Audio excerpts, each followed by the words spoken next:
Good morning বন্ধুরা, তোমরা সবাই কেমন আছো? আশা করি খুব ভালো আছো, সুস্থ আছো। ফ্রি ফ্যামিলি ব্লগসে তোমাদের অনেক স্বাগত। তো আজকে প্রচুর জামা কাপড় হয়েছে আমাদের। তো 18 দিন বাড়ির বাইরে ছিলাম, মানে তো বুঝতেই পারছো ঘর বাড়ির অবস্থা খুব খারাপ। তার মধ্যে আবার ওষুধ পড়েছে। বাড়ি আসার সাথে সাথে মা বললো যে ওষুধ নাকি আমাদের দাদু শ্বশুর মারা গেছে। তো তোমাদের আগের ব্লগে আমি বলেইছিলাম। তো সেই কারণে জামা কাপড়টা কাচতে পারছি না। এত জামা কাপড় মানে আমার দেখে মাথা খারাপ হয়ে যাচ্ছে। তারপরে আবার এগুলো ইউজ করবে, এগুলোও কাচতে হবে। তো কি করবো কিছু মাথায় আসছে না। আর আকাশের ওয়েদার আজকে প্রচুর খারাপ, সকাল থেকে মেঘলা ওয়েদার। আর ঘুম থেকে উঠতে জন্য অনেক দেরি হয়ে গেছে। আর এদিকে হচ্ছে বাবা আর মেয়ে দুজনে মিলে ড্রয়িং করছে। তো মিষ্টি এতক্ষণ ড্রয়িং করছিল, ওর বাবা এখন একটু হেল্প করে দিচ্ছে। আর মিষ্টি তো পরীক্ষা শুরু হয়ে গেছে, বাড়ি আসার পরের দিন থেকেই পরীক্ষা শুরু। আর ওর প্রজেক্টটা হচ্ছে সোমবার দিন জমা দিতে হবে, সেই কারণে এখন প্রজেক্ট রেডি করছে। আর গিফট কিন্তু আমি তোমাদেরকে তো দেখিয়েছিলাম যে আমরা কি কি কেনাকাটা করেছি। তো সব গিফট এখন প্যাকিং করা রয়েছে, তো সবাইকে সেগুলো দিতে হবে। তো আজকে মোটামুটি যাবো একটু তিন্নিদের বাড়িতে যাব, ওর গিফটটা দিতে যাবো। আমার ননদের বাড়িতে যাব, ননদের বাড়িতে গিফটটা দিতে যাবো, প্রসাদ দিতে যাবো। তো এইভাবে আজকে সারাদিনটা কাটাবো। তো কাছাকাছির তো কোনো এখন চান্স নেই, তো অসুস্থ না উঠলে তো কাচতে পারবো না। তো প্রচুর জামা কাপড় হয়ে রয়েছে।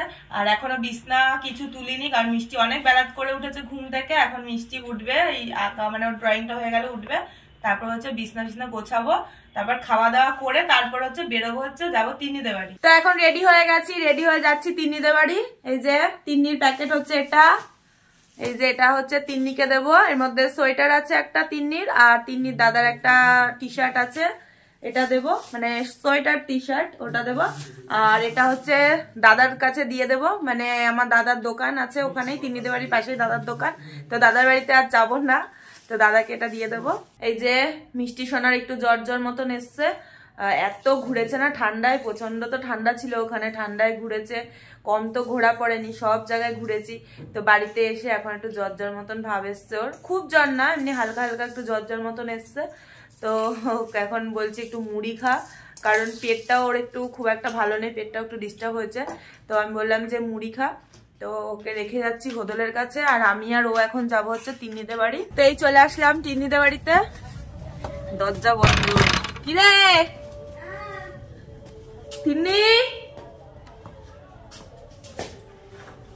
একবার ফোন করাও হয়ে গেছে আমাকে, এখন আসলে না তুমি। এই যে তিন্নিকে সোয়েটার দিয়ে দিয়েছি, আর তিন্নি পরেও নিয়েছে, খুব সুন্দর লাগছে, সুন্দর লাগছে, বেবি পিঙ্ক কালার। তোরটা এটা এনেছি, আর বোনের জন্য কচি কলা পাতা, আর আমারটা নীল। গরম হচ্ছে, সব একই।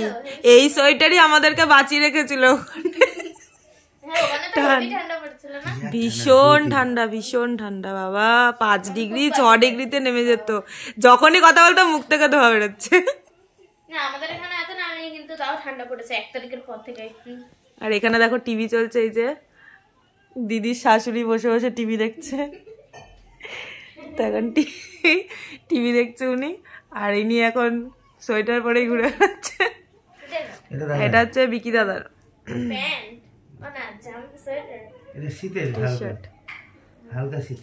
হালকা ঠান্ডা। এই দিদি বাড়িতে ফুচকা খেলাম, চা খেলাম, এবার বাড়ি যাচ্ছি। আর এই পুচুকে দেখো, এই হচ্ছে তিন্নিদের বাড়ির গেস্ট, এখন প্রেগনেন্ট ঠান্ডাতে। তো এ কিন্তু তিন্নিদের বাড়িতেই থাকে, তিন্নি সারাক্ষণ একে আদর করে। ঠান্ডা দেখো কেমন কুকড়ে বসে আছে। Tata tata. তো তিন্নিদের বাড়ি থেকে অনেকক্ষণ আগে এসেছি, আসার পরে রাতের খাবারটাও খেয়ে নিয়েছি। আজকে তাড়াতাড়ি 9টার সময় খাওয়া হয়ে গেছে আমাদের। কেন বলতো, এমনিতেই তো নিরামিষ খাওয়া দাওয়া হচ্ছে, ওই জন্য একটু তাড়াতাড়ি গরম গরম ভাত দিয়ে। আর আজকে রান্না করেছিলাম তো পাঁচমিশালি তরকারি করেছিলাম বড়ি দিয়ে, আর ধনেপাতা বাটা চাটনি, এই রান্না হয়েছিল। তো ওই জন্য রাত করিনি, তাড়াতাড়ি খেয়ে নিয়েছি। খেয়ে 4 জনে মিলে গল্প করছিলাম। তো আমি বললাম হোদলকে যে একটু ভিডিওটা কর। তো 4 জনে মিলে গল্প এটাই হচ্ছিল যে সামনেই আমার সোনা বাবার জন্মদিন আসছে 29 তারিখে। তো সামনেই জন্মদিন ওর। তো ও বলছে, আমি বলছি জন্মদিন এবার করব না, কাউকেই বলবো না। আর ওর জন্মদিন আমি কোনোদিন করিও না, কারণ আমরা প্রতিবারই তারাপীঠে মায়ের কাছে যাই পুজো দিতে সবাই মিলে। তো এবার তো অনেক জায়গায় ঘুরে এসেছি, সেই কারণে এবার আর যাবো না তারাপীঠ। এবার একটু বাড়িতেই ছোটখাটো করে একটু সেলিব্রেট করব। তো ও বলছে তিনি দিদিকে বলবে, শানু দাদাকে বলবে, আর বিকি দাদাকে বলবে। তো ওদের 3 জনকে বলবো।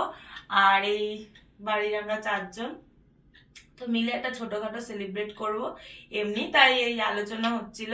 আর এখন বাজে হচ্ছে রাত 11:15, তো 9টার সময় খেয়েছি আর এই 2 ঘন্টা ধরে শুধু গল্পই করে যাচ্ছি 4 জন মিলে। আর হোদল এখন ঠান্ডার মধ্যে খালি গায়ে দাঁড়িয়ে আছে ভিডিওটা করছে। তো আর এনাকে দেখো না, সারাক্ষণ কম্বল মুড়ি দিয়ে শুয়ে থাকবে। ঠান্ডা ঠান্ডা, আমরা যে মথুরাতে ঠান্ডা পেয়েছি সেই হারে আমাদের এখানে মানে কিছুই ঠান্ডা না। আমরা যা ওখানে ঠান্ডা পেয়েছি মানে ভীষণ ঠান্ডা, ওই জন্য না আমার ওখানে যা ঠান্ডাতে আমি কাঁপছিলাম, এখানে এসে আমার অতটা ঠান্ডা লাগছে না একদমই। তো সেই ঠান্ডাটা মালুমই হচ্ছে না। আর একে দেখো সোয়েটার পরেছে, পরে আবার কম্বল গায়ে দিয়ে শুয়ে আছে রাতের বেলা। জন্মদিনে কি হবে তাহলে? কেক তো হবেই না, দুপুরবেলা খাওয়া দাওয়া না, ওরা আবার পরীক্ষা পড়েছে না, ওরা আবার জন্মদিনের দিন পরীক্ষাও পড়েছে, তো স্কুলে তো যেতেই হবে। আর স্কুলে এখন একটু বেলা করে দিয়েছে ঠান্ডার জন্য স্কুলটা, তো 3টের সময় এখন ছুটি হচ্ছে, তো জানি না আবার হয়তো আগের টাইমে চলে আসবে ততদিনে। তো দুপুরবেলা কিছু করবো না, কারণ ওর স্কুল আছে, ওকে একটু মানে রান্না বান্না করে খাওয়াবো। আর রাত্রিবেলাতে আমরা একটু ছোটখাটো মানে সেলিব্রেট করব। তো মিষ্টির বার্থডে ডেটটা তোমাদের সাথে শেয়ার করে দিলাম। তো আজকে আমাদের ভিডিওটা এখানেই শেষ করছি। যদি ভিডিওটা ভালো লাগে তো লাইক শেয়ার অবশ্যই করো। যারা আমার চ্যানেল নতুন বন্ধু তারা কিন্তু সাবস্ক্রাইব করে আমার পাশে দেখো। তো টাটা, গুড নাইট, দেখা হবে নেক্সট ব্লগে, বাই।